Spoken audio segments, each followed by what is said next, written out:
August 24th, 410 AD, somewhere in the darkness before dawn, a gate swings open, not forced, not broken down by battering rams or siege engines. It simply opens from the inside, and through the Salarian gate, tens of thousands of warriors pour into the streets of Rome. The smell of torch smoke fills the air, the sound of sandals on marble, of iron on stone, of a city waking to its own nightmare. For 800 years, the walls of Rome had held. For 800 years, no foreign enemy had walked these streets in conquest. That streak ends tonight.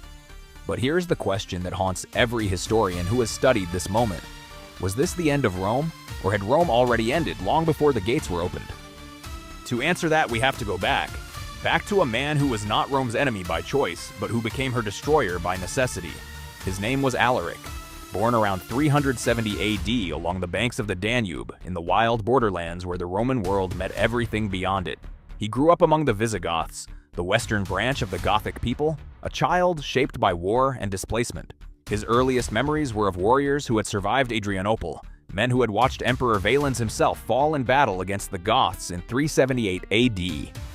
That battle, that stunning Gothic victory, had forced Rome to do something it had almost never done before: make peace on the enemy's terms.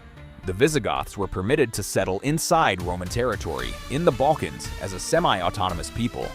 They were not slaves. They were not fully Roman citizens. They were something in between, and that ambiguous, humiliating in-between would define Alaric's entire life. He was brilliant, he was ambitious, and crucially, he was willing to serve Rome, if Rome would treat him as an equal. In 394 AD, Alaric led a force of 20,000 Gothic warriors to fight for the Roman Emperor Theodosius in a civil war against a Western usurper. The Battle of the Frigidus was brutal. The Goths were placed in the front lines. They suffered catastrophic losses. Some historians estimate half of Alaric's men died that day. They did the dying. The Roman generals took the glory. Alaric had expected a high command in return for his sacrifice, a title, recognition, a seat at the table. He received almost nothing. The emperor acknowledged his bravery with a modest honorific and sent him on his way.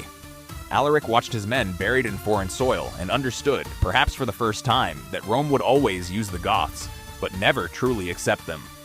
When Theodosius died the following year, in 395 AD, the fragile bargain that held the Gothic world within the Roman orbit collapsed entirely. The empire split. In the east, the teenage Arcadius inherited Constantinople and its courts.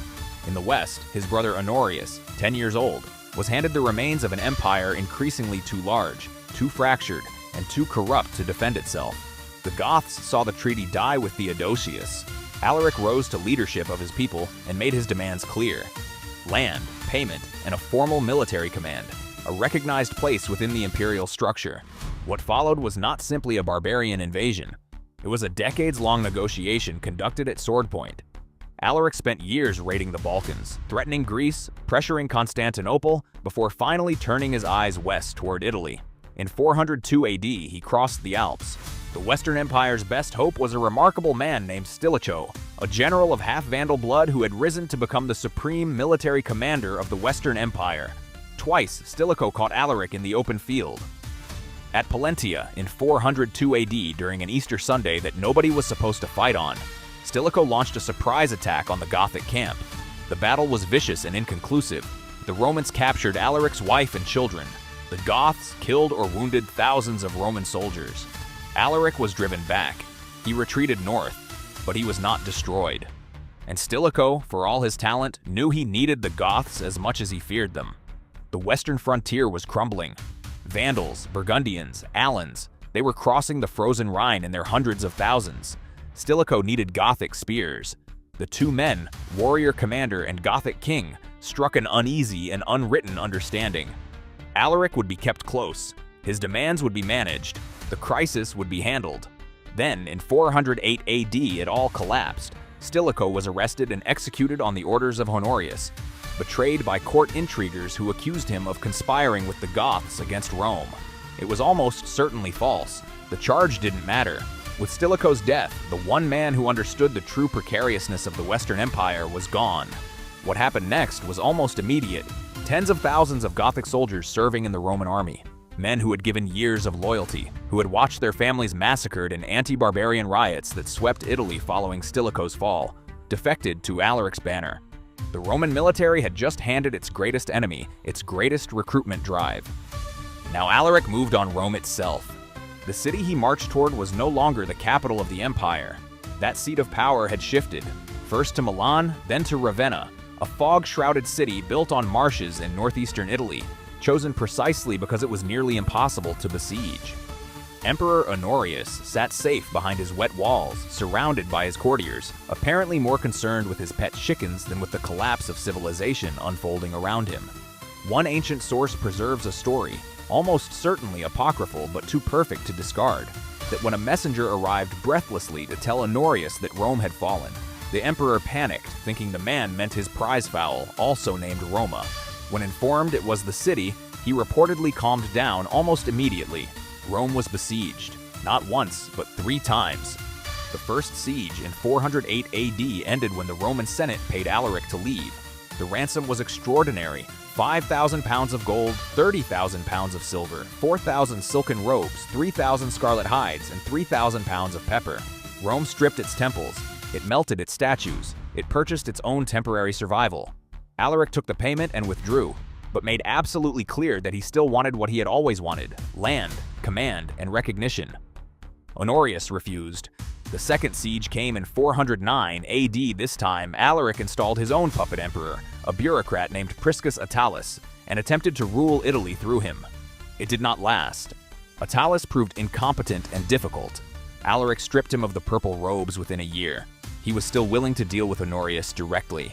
He marched toward Ravenna to negotiate in person, and then, in a moment that shattered whatever remained of his patience, a Gothic warlord named Sarus, a sworn enemy of Alaric and now a mercenary in Honorius' service, ambushed him on the road to the meeting.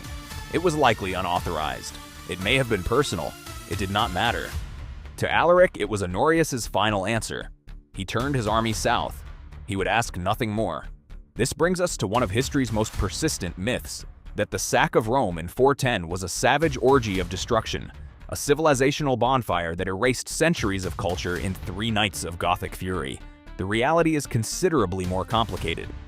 Alaric's Visigoths were Christians, Arian Christians, which put them at theological odds with Rome's Catholic establishment, but Christians nonetheless. Alaric explicitly ordered his men to respect churches and their contents. According to a story preserved by St. Augustine, one group of Visigoth soldiers encountered sacred vessels belonging to St. Peter and refused to take them, instead forming an armed escort to carry them safely through the streets to the basilica, surrounded by a crowd of Roman citizens who walked under Gothic protection to safety. Temples were looted. The Senate house burned. Treasuries were emptied. But there were no mass killings. Most of the population survived. Most of the buildings stood. The physical destruction was real but contained. What was shattered was something no army can target directly: the psychological certainty that Rome was eternal and invincible. And yet, consider what the sack felt like to those who lived through it. Picture a Roman senator, perhaps 60 years old, who had grown up with the empire as a fixed and permanent feature of the universe, as immovable as the sun. He hides in his cellar on the Aventine Hill, listening to voices in a language he does not recognize moving through the rooms above him, hearing the crash of silverware, the thud of footsteps on mosaic floors that his grandfather had commissioned. 3 days. 3 days of this. And then silence. And when he emerges into the August heat, the city is still there. The Colosseum, the Forum, the temples. And yet something fundamental has been removed from the world, something that cannot be cataloged in any inventory of stolen goods. Saint Jerome, writing from Bethlehem when the news reached him, could barely find words. The city, he wrote, that had once captured the world now lay captive itself. Augustine of Hippo, then bishop in North Africa, began writing his greatest work, The City of God, partly in response to the shock of 410, arguing that Rome's fall was not proof that God had abandoned his people, but proof that the city of man was always temporary, always fragile, always secondary to the eternal city of heaven. These were not merely theological arguments. They were a civilization processing the unthinkable.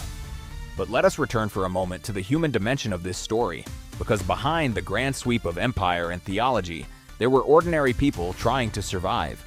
One of the most remarkable captives taken during the sack was a young woman named Galla Placidia, half-sister to Emperor Honorius himself, 20 years old, and suddenly a prisoner of the Gothic king. What is extraordinary is how she was treated. Not as a slave, not as a trophy, as a guest, essentially. She traveled with the Visigoths for years, was treated with respect and even affection, and in 414 AD, she married Alaric's successor, Ataulf, in a ceremony in southwestern Gaul. The wedding gifts included the treasure looted from Rome. The Visigoth king married the Roman princess. The Barbarian and the Empire intertwined, as they had been doing for a century, until it became genuinely impossible to say where one ended and the other began. Alaric himself never saw any of this. Within months of the sack, he led his army south through Italy, planning to cross to North Africa and seize control of Rome's grain supply. A strategic masterstroke that would have given him leverage over the entire Western Empire. But a storm wrecked his fleet in the Strait of Messina, and then, near the town of Cosenza in Calabria, Alaric fell ill. Fever, most likely. He was perhaps 40 years old. He died in the late months of 410 AD, never having achieved the one thing he had spent his entire life pursuing: a recognized, honored place for his people within the Roman world. According to legend, his followers diverted the course of the Busento River, buried their king in the riverbed with his treasure, then returned the water to its channel and executed every slave who had dug the grave so that no one would ever find it. Alaric's tomb, if it exists at all, remains undiscovered to this day. What Alaric left behind was not destruction. It was a template. After 410, the Western Empire never recovered its psychological footing. The barbarian kingdoms that rose inside its borders, Visigoths in Gaul and Spain, Vandals in North Africa, eventually Ostrogoths in Italy itself, did not see themselves as destroyers of Rome. Many of them saw themselves as its inheritors. The tragedy of Alaric is that he wanted exactly this: integration, recognition, coexistence. Rome's rigid arrogance, its inability to absorb and honor the very warriors who kept its borders standing, made the sack inevitable. The gates did not open because Rome was conquered. They opened because Rome had, for decades, refused to honor those who served it. The Eternal City survived 410 AD. It would be sacked again in 455 by the Vandals, and this time far more brutally. The last Western Emperor would be deposed in 476, a quiet administrative act that most contemporaries barely noticed. But the wound was opened in August of 410, in the darkness before dawn, when someone, a slave, a sympathizer, a Gothic infiltrator, reached out and unlatched a gate. And Rome discovered what it had perhaps always known, but refused to admit, that walls are only as strong as the loyalty of those who stand behind them. Which raises a question worth sitting with.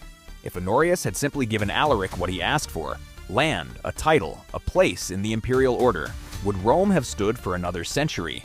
And if so, what does that tell us about how great powers fall, not by the strength of their enemies, but by the stubbornness of their own pride? That perhaps is a question for another time, and another story.